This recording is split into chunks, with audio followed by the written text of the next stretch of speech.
ಕಳೆದ 27 ವರ್ಷಗಳಿಂದ ಉಳ್ಳಾಲ ವೀರರಾಣಿ ಹಬ್ಬಕ್ಕ ಉತ್ಸವ ಸಮಿತಿ ನಡೆಸುತ್ತಾ ಬಂದಿರುವ ವೀರರಾಣಿ ಹಬ್ಬಕ್ಕ ಉತ್ಸವ 2024-25 ಈ ಬಾರಿ ಫೆಬ್ರವರಿ 22ರಂದು ಉಳ್ಳಾಲದ ಮಹಾತ್ಮ ಗಾಂಧಿ ರಂಗಮಂದಿರದಲ್ಲಿ ಹಮ್ಮಿಕೊಳ್ಳಲಾಗಿದೆ ಎಂದು ಮಾಜಿ ಶಾಸಕರು ಹಾಗೂ ವೀರರಾಣಿ ಹಬ್ಬಕ್ಕ ಉತ್ಸವ ಸಮಿತಿಯ ಸ್ವಾಗತ ಸಮಿತಿ ಅಧ್ಯಕ್ಷರಾದ ಕೆ ಜಯರಾಮ ಶೆಟ್ಟಿ ಹೇಳಿದ್ದಾರೆ. ಅವರು ತೊಕ್ಕೋಟು ಸೇವಾ ಸೌಧದಲ್ಲಿರುವ ಉಳ್ಳಾಲ ಪ್ರೆಸ್ ಕ್ಲಬ್ನಲ್ಲಿ ಆಯೋಜಿಸಿದ ಸುದ್ದಿಗೋಷ್ಠಿಯಲ್ಲಿ ಮಾತನಾಡಿದರು.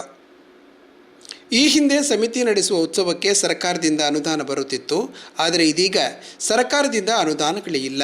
ಪ್ರಯತ್ನ ಪಟ್ಟರೂ ಅನುದಾನ ಸಿಗುತ್ತಿಲ್ಲ. ದಾನಿಗಳ ಪ್ರೋತ್ಸಾಹದಿಂದ ಉತ್ಸವ ನಡೆಯುತ್ತಿದೆ. ಗೌರವಾಧ್ಯಕ್ಷರಾದ ಯುಟಿ ಖಾದರ್ ಸಲಹೆಯಂತೆ ಕಾರ್ಯಕ್ರಮವನ್ನು ನಡೆಸಲಾಗುತ್ತಿದೆ ಎಂದರು. ಸ್ವಲ್ಪ ಈ ರೀತಿಯಲ್ಲಿ ಆಗುವಂತ ಸನ್ನಿವೇಶ ಸರ್ಕಾರದಿಂದ ನಮಗೆ ಅನುದಾನ ಬರಲಿಲ್ಲ. ಪ್ರಯತ್ನ ಪಟ್ಟರು ಕೂಡ ನಮಗೆ ಅನುದಾನ ಸಿಗ್ತಾ ಇಲ್ಲ. ಪ್ರತಿ ವರ್ಷ ಕೂಡ ಈ ರೀತಿಯಲ್ಲಿ ಸುಮಾರು 10-12 ಲಕ್ಷ ರೂಪಾಯಿಯಷ್ಟು ನಾವು ಸಾರ್ವಜನಿಕರಿಂದ, ಅದಕ್ಕೆ ವಿಶೇಷವಾಗಿ ನಾನು ಸಾರ್ವಜನಿಕ ದೇಣಿಗೆ ಕೊಟ್ಟವರಿಗೆ, ಗಣ್ಯ ವ್ಯಕ್ತಿಗಳಿಗೆ ನಾನು ಅಭಿನಂದಿಸ್ತಾ ಇದ್ದೇನೆ. ನಮ್ಮ ಹಬ್ಬಕ್ಕ ಉತ್ಸವ ಕಾರ್ಯಕ್ರಮವು ವಿಶೇಷವಾಗಿ ಜಾನಪದ ಸಂದರ್ಭ ಕಾರ್ಯಕ್ರಮ ಆಗಿದೆ.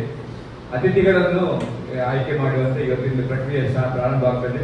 ಒಂದ್ಸಲ ನಮ್ಮ ತಾರೀಕು 22 ತಾರೀಕು ಅಂತೇಳಿ ಜನರಿಗೆ ಗೊತ್ತಾದ ನಂತರ ಸಾಂಸ್ಕೃತಿಕ ಕಾರ್ಯಕ್ರಮ, ಅದೇ ರೀತಿಯಲ್ಲಿ ಅದಕ್ಕೆ ಸಂಬಂಧಪಟ್ಟ ಎಲ್ಲ ಕಾರ್ಯಕ್ರಮಗಳು ಇವತ್ತಿಂದ ಪ್ರಾರಂಭ ಆಗ್ತದೆ. ವಿಶೇಷವಾಗಿ ನಮ್ಮ ಗೌರವಾಧ್ಯಕ್ಷರಾದ ಯುಟಿ ಖಾದರ್ ಅವರ ಒಂದು ಸಲಹೆಯಂತೆ ನಾವು ಕಾರ್ಯಕ್ರಮವನ್ನು ಮುಂದುವರಿಸ್ತಾ ಇದ್ದೇವೆ.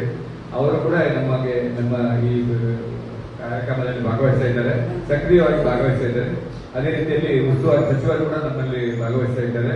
ಎಲ್ಲ ಪ್ರೋಟೋಕಾಲ್ ಪ್ರಕಾರ, ಶಿಷ್ಟಾಚಾರ ಪ್ರಕಾರ ನಾವು ಎಲ್ಲರನ್ನೂ ಕೂಡ ಸೇರಿಕೊಂಡು ವಿಶೇಷವಾಗಿ ನಮ್ಮ ಗೌರವಾನ್ವಿತ ಎಲ್ಲ ಸಭಾಧ್ಯಕ್ಷರನ್ನು ಕೂಡ ನಾವು ಕರ್ಕೊಂಡು, ಅತಿಥಿಗಳೆಲ್ಲ ವಿಶೇಷವಾಗಿ ನಮ್ಮಲ್ಲಿ ನಮ್ಮ ಎಲ್ಲ ಈ ನಮ್ಮ ರಾಜ್ಯದ ಮಟ್ಟದ ಯಾರೆಲ್ಲ ನಮ್ಮ ಸಾಹಿತಿಗಳಿದ್ದಾರೆ ಅವರನ್ನು ಕೂಡ ಸೇರಿಸಿಕೊಂಡು, ವಿಶ್ವವಿದ್ಯಾಲಯದ ನಮ್ಮ ಕುಲಪತಿಯನ್ನು ಸೇರಿಸಿಕೊಂಡು ನಾವು ಕಾರ್ಯಕ್ರಮವನ್ನು ಮುಂದುವರಿಸ್ತಾ ಇದ್ದೇವೆ.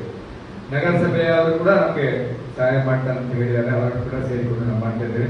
ಕನ್ನಡ ಸಂಸ್ಥೆ ಇಲಾಖೆಯವರು, ವಿವಿಧ ಅಕಾಡೆಮಿಯವರು ಕೂಡ ಕಳೆದ ವರ್ಷದಾಗೆ ನಮಗೆ ತುಳು ಅಕಾಡೆಮಿ ಅವರಾಗಲಿ, ಕೊಂಕಣಿ ಅಕಾಡೆಮಿ ಆಗಲಿ, ಬೇರೆ ಅಕಾಡೆಮಿ ಆಗಲಿ, ಅಥವಾ ಜಾನಪದ ಅಕಾಡೆಮಿ ಆಗಲಿ, ಅಥವಾ ಮತ್ತು ಅರೆಭಾಷೆ ಅಕಾಡೆಮಿಗಾಗಿ ನಾವೆಲ್ಲ ಅವರ ಸಂಪರ್ಕವನ್ನು ಮಾಡಿದ್ದೇವೆ. ನಮಗೆ ಪ್ರೋತ್ಸಾಹ ಮಾಡ್ತಾರೆ ಅಂತ ಹೇಳಿದ್ದಾರೆ, ಮಾಡ್ತಾರೆ ಅಂತ ಹೇಳಿದ್ದಾರೆ, ಭರವಸೆ ಕೊಟ್ಟಿದ್ದಾರೆ. ಎಲ್ಲರನ್ನೂ ಸೇರಿಸಿಕೊಂಡು ಇವತ್ತು ನಾವು ಹೇಗೆ ಸಂಸ್ಕೃತಿ ನಮ್ಮ ಇದೆ ಈ ಪ್ರದೇಶದಲ್ಲಿ ಅದನ್ನು ಅಳವಡಿಸಿಕೊಂಡು ನಾವು ಹಬ್ಬಕ್ಕ ಉತ್ಸವವನ್ನು ಮಾಡ್ತೇವೆ. ಪ್ರತಿ ವರ್ಷದಾಗಿ ಏನು ಯಾವುದೇ ಕಾರಣ ಇಲ್ಲದೆ ನಾವು ಮಾಡ್ತೇವೆ. ತಾವೆಲ್ಲ ಬರಬೇಕು. ನಮ್ಮ ಊರಿನ ಕಾರ್ಯಕ್ರಮ ಉಳ್ಳಾಲದ ಪಡಿಸಿನವರು ನೀವೇ ನಮ್ಗೆ ಅಲ್ಲಿ ನಮ್ಮಲ್ಲಿ ಪ್ರಶಸ್ತಿಗೆ ಅಂತ ಹೇಳಿದ್ರೆ ಸಾಧನೆ ಮಾಡಿದವರಿಗೆ ಒಂದು ಪ್ರಾಶಸ್ತ್ಯಗಳು ಸಾಧನೆ ಮಾಡಿದವರು, ಅದರಲ್ಲಿ ಹೆಚ್ಚು ಸಾಧನೆ ಮಾಡಿದವರಿಗೆ ಪ್ರಾಯ ಆದವರು 80 ವರ್ಷ ಆಗಿ, 78 ವರ್ಷ ಆಗಿ, ಅಥವಾ ಈಗ ಆ ರೀತಿಯ ಅವರನ್ನು ಆಯ್ಕೆ ಮಾಡುವವರು ಅವರು. ನಾವು ಏನ್ ಹೇಳ್ತೇವೆ ಅಂತ ಹೇಳಿದ್ರೆ ಸಾಹಿತ್ಯಕ್ಕೆ ಒಂದು ಪ್ರಶಸ್ತಿ ಮತ್ತೆ ಸಮಾಜ ಸೇವೆ ಮತ್ತೆ ಬೇರೆ ಇದಕ್ಕೆ ಒಂದು ಪ್ರಶಸ್ತಿ ಅಂತ 2 ಪ್ರಶಸ್ತಿ ಕೊಡ್ತೇವೆ. ನಮ್ಮಲ್ಲಿ ಏನು ನಮ್ಮ ಸಮಿತಿಯವರಿಗೆ ಇನ್ವಾಲ್ವ್ಮೆಂಟೇ ಇಲ್ಲ. ನಾವು ಬರೀ ಒಂದು ಅವರನ್ನು ಕರೆದು ಮಾಡುವಂತ ಕೆಲಸವನ್ನು ಮಾಡಬಾರ್ದು.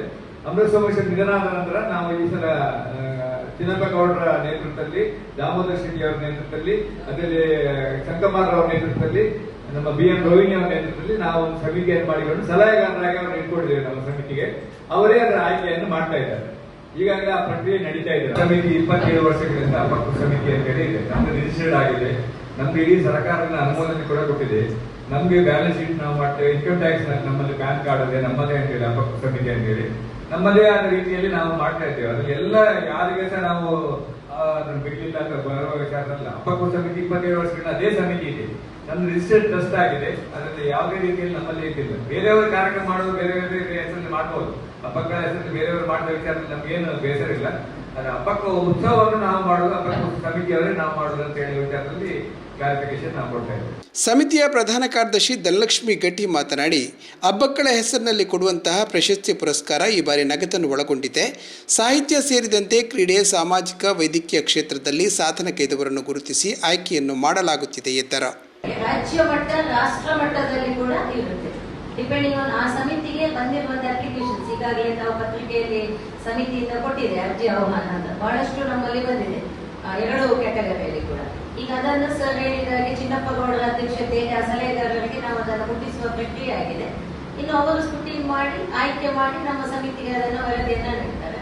ಅನಂತರ ಅವರ ಹೆಸರನ್ನು ಮುಂದಿನ ಗೋಷ್ಠಿಯಲ್ಲಿ ಅದು ವಿಶೇಷವಾಗಿ ಹಬ್ಬಗಳ ಹೆಸರಲ್ಲಿ ಕೊಡುವಂಥದ್ದು. ಈ ಹಿಂದೆ ಕೂಡ ಸರ್ಕಾರದ ಅನುದಾನ ಬರುವಾಗ ಈಗ ಸಾರ್ವಜನಿಕ ದೇಣಿಗೆ ಮತ್ತು ಎಲ್ಲ ಗಣ್ಯರ ದೇಣಿಗೆಯ ಮೂಲಕ ಕೇವಲ ಪ್ರಶಸ್ತಿ ಮಾತ್ರ ಅಲ್ಲ, ಅವರಿಗೆ ನಗದನ್ನು ಕೂಡ ಕೊಡುವಂತ ವ್ಯವಸ್ಥೆಯನ್ನ ಅಧ್ಯಕ್ಷರು ಮತ್ತು ಸಮಿತಿ ಮಾಡ್ತಾ ಇದೆ.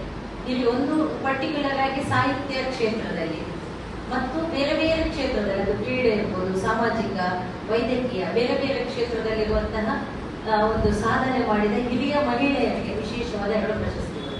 ಸುದ್ದಿಗೋಷ್ಠಿಯಲ್ಲಿ ಅಬ್ಬಕ್ಕ ಉತ್ಸವ ಸಮಿತಿ ಅಧ್ಯಕ್ಷರಾದ ದಿನಕರ ಉಳ್ಳಾಲ್, ಗೌರವ ಉಪಾಧ್ಯಕ್ಷರಾಗಿರುವ ಸದಾನಂದ ಬಂಗೇರ, ಉಪಾಧ್ಯಕ್ಷರಾದ UP ಆಲಿಯಬ್ಬ, ಕಾರ್ಯದರ್ಶಿಗಳಾದ ಶಶಿಕಲಾ ಗಟ್ಟಿ, ಶಶಿಕಾಂತಿ ಉಳ್ಳಾಲ್, ಸತೀಶ್ ಭಂಡಾರಿ ಉಪಸ್ಥಿತರಿದ್ದರು. 10 ಲಕ್ಷ ರೂಪಾಯಿ ನಾವು ನಮಗೆ ಸರ್ಕಾರ ಕೊಟ್ಟಿದ್ದೀವಿ ಹಬ್ಬಕ್ಕ ಉತ್ಸವ ಮಾಡ್ಬೇಕಂತೇಳಿ. ನಮ್ಮ ಹಬ್ಬಕ್ಕ ಸಮಿತಿಯಿಂದ ಪ್ರಯತ್ನ ಮಾಡಿದಂಥದ್ದು. ಆದ್ರೆ ಆ ಸಂದರ್ಭದಲ್ಲಿ ನಮ್ಗೆ ಬಿಡುಗಡೆ ಆಗಿಲ್ಲ. ಅದರ ನಂತರದ ವರ್ಷದಲ್ಲಿ ಕೂಡ ನಾವು ಅವ್ರನ್ನ ಕೇಳಿದ್ದೇವೆ, ಸರ್ DC ಅವ್ರಿಗೆ ಹೇಳಿದ್ದೇವೆ ನಾವು ಬಿಡುಗಡೆ ಮಾಡಿ ಅಂತೇಳಿ. ಈ ವರ್ಷ ಕೂಡ ಬಿಡುಗಡೆ ಮಾಡಿಲ್ಲ. ನಂತರ ಪುನಃ ನಾವು ಒಂದು ಲೆಟರ್ ಸರ್ಕಾರ ಕೊಟ್ಟಾಗ ಅಲ್ಲಿಂದ ಒಂದು ಲೆಟರ್ ಬಂದ DC ಅವರಿಗೆ, ನೀವು ಮೊದಲ 10 ಲಕ್ಷ ರೂಪಾಯಿ ವಿನಿಯೋಗ ಮಾಡಲಿಕ್ಕೆ ನಿಮ್ಗೆ ಇನ್ನೂ ಹಣ ಕೊಡ್ಲಿಕ್ಕೆ ಆಗುದಿಲ್ಲ. ನಾವು ಪುನಃ DC ಅವರಿಗೆ ಹೇಳಿದ್ದೇವೆ, ನೀವು ಬಿಡುಗಡೆ ಮಾಡಿ, ನಾವು ಮಾಡ್ತಾ ಇದ್ದೇವೆ ಅಂತ ಹೇಳಿದ್ದೇವೆ. ಅದಕ್ಕೆ ಏನು ಪ್ರತಿಕ್ರಿಯೆ ಬರಲಿಲ್ಲ. ಆ 10 ಲಕ್ಷ ಬಿಡುಗಡೆ ಮಾಡಿದ್ರೆ ನಮ್ಗೆ ಇನ್ನೂ ಹಣ ಸರ್ಕಾರ ಕೊಡ್ಲಿಕ್ಕಿಲ್ಲ. ಪುನಃ ಸಹ ನಾವು ಬೇಕಾದ್ರೆ ಜಿಲ್ಲಾಧಿಕಾರಿ ಅವರಿಗೆ ಕೇಳ್ತಾ ಇದ್ದೇವೆ, ನೀವು ಬಿಡುಗಡೆ ಮಾಡಿ ಅಂತ ಹೇಳಿ. ಇನ್ನೊಂದು ತಿಂಗಳು ಸಮಯ ಇದೆ, ಅದನ್ನು ಬಿಡುಗಡೆ ಮಾಡ್ಬೇಕಂತ ಕೇಳ್ತಾ ಇದ್ದೇವೆ.